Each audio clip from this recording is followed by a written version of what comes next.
You've got to take advantage of every spring that comes because there's only a handful. Life isn't forever. It finally comes to an end. The sunrise doesn't last all day. Spring doesn't last all summer. The sunset doesn't last all night. We all have periods of time, pieces of time. And when those pieces of time comes, what you've got to do is take advantage of each time that comes. At the longest, life is brief. At the longest, life is just a small period of time. So don't waste your springs. Don't waste the chance. Each spring that comes, take advantage of them because there's just a few. Don't let them all pass. Take advantage. The summer's called challenging time. In the summer, we've got two things going for us. One is opportunity, but the other is to watch out for your enemies. Nourish your values in the summer. Don't be careless. It's called opportunity in the making. Be careful of those around you. What makes us all rich beyond our wildest imagination is people. So be mindful of investing in the summer in every person you can possibly invest in. They will make you wealthy. Now here's what else you must do in the summer. You must look out for your enemies. And believe me, we're going to have some. But there's going to be political enemies. There's going to be social enemies. There's going to be people, and they will not be your friends. I'm asking you, whatever threatens you, threaten it back. Whatever pushes against you, push it back.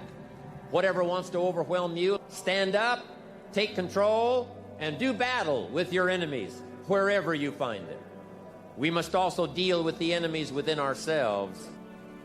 Yes, we've got enemies on the outside, but some of the enemies are not way off in some distant country. Some of the enemies are not personified in the Hitlers of the world and the Stalins of the world. Some of the enemies are a lot closer than that. They are within. And I want to give you a list of some of the things to watch out for called enemies within yourself. Here's the first one: indifference. Whatever you do, practice not being casual. You've got to shake off sometimes the lethargy that would say, oh, well, maybe it's not going to work for me, or I'll just go along and see what happens. I'm asking you, whatever you do, the intensity that you've gathered up here during this extravaganza, don't be casual. Casualness creates casualties. Don't let indifference take over. Here's the next one: indecision. Someone's mentioned it a couple of times on this stage. They've had to deal with it. You've got to deal with it. Indecision is called the thief of opportunity. Make decisions even if it's a wrong decision. Do the very best you can, make a decision and go with it. If it doesn't work out because it was a wrong decision, I'm telling you, that gives you experience now to make a better decision. Here's the next one: doubt. We've all got to deal with the enemy of doubt. Cynicism has a unique way of crowding in on all of us. Being cynical about the government, being cynical about banks and money, being cynical about society, being cynical about the past, cynical about the future. I'm asking you, don't let that disease grab you by the throat and ruin your chances to do well in life. Yes, it's easy to doubt that it can happen. It's easy to doubt. We've all got fears that want to crowd in. And here's one of the worst ones of all, and that is to doubt yourself. Don't doubt your own ability. Don't doubt your own strength. If I can make it, you can make it. This success can go right on back to everybody up there, wherever you're sitting today. All of this belongs to all of you. Don't doubt that, not for a minute. I mean, you know, you gotta worry some. But here's the clue: don't let it conquer you. Let worry alarm you, but don't let it conquer you. We all need to be concerned. If it isn't going well, yes, we need to be concerned. But I'm asking you to let it concern.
Let it touch you, let it alarm you, but don't let it conquer you. Take all of the worries you've got and try to drive them into the smallest corner you can possibly find. Here's the next one. Over-caution. Hey, in the spring, if you're too cautious, you never will plant the seed. If you're too cautious, you won't take the chance. If you're too cautious, you won't step out front. You got to take a chance. Drive your tendency to be too cautious. Drive it into a small corner. Yes, you can't be gullible. No, you can't go for everything. Yes, you've got to be careful. Yes, but don't be so cautious that it paralyzes you. Don't be so cautious that it restricts your chance to do better. See if you can't conquer that. Here's the next one. Pessimism. Yes, there's the dark side. Yes, there's the problem side. Yes, there's the difficult side. But I'm telling you, it's not the only side. Yes, the glass is half empty, but it's also half full. Yes, there's the dark side, but there's the light side. Yes, the night comes, but so does the day. I'm telling you, don't be afraid of both sides, opportunity and difficulty, chance and danger. Learn how to handle it all. Now here's the last one. I have to deal with it. We all have to deal with it. And that's complaining. Yes, there's room for a legitimate complaint. You don't let complaining master your life. If you become a chronic complainer, I'm telling you, nobody wants to be around you. Chronic complainer. Don't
let complaining conquer your life.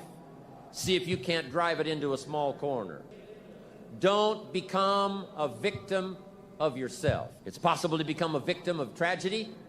It's possible to become a victim of gossip. It's possible to become a victim of the things that happen out there, but here's the most important thing. Don't become a victim of yourself. Forget the thief in the alley that's after your purse. What about the thief in your mind that's after your promise? The thief in your mind that says, well, yes, it'll happen to people out in California, but it can't happen way over here on this side of the world. I'm asking you to conquer that thief even though you find him in your own consciousness. I want to reassure you that you can do it. I want you to reassure you that you can make the decisions. I want to reassure you that no matter what the night, no matter what the storm, no matter what the difficulty, there isn't anybody here that can't figure it out, find some things to do, step at a time, yes. Minute at a time, yes. Day at a time, yes. Week at a time, yes. But there isn't anything you can't walk away from. There isn't any challenge you can't overcome. I want you to have that kind of belief in yourself. Here's the last season. It's called the season of harvest. Then, as one writer said of ancient script, in due time, your harvest will come. And I want to give you that promise today one more time. I want to remind you of the seasons. I can't believe where I am today. I can't believe what's happened to me. But sure enough, your day will.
harvest is sure. It'll be there for you. Whatever small steps of progress you have to take them. It will be a thrill beyond imagination. And then you'll be able to say, by gosh, the hard work has paid off. The lonely nights have paid off. Working hard every day has paid off. And my harvest has finally come. A couple of things I want you to think about now in the harvest time. Here it is. Accept your personal harvest with full responsibility. No need to complain because it's your crop. So whatever your harvest is, you've got to say, that's my harvest. Don't complain. Take responsibility.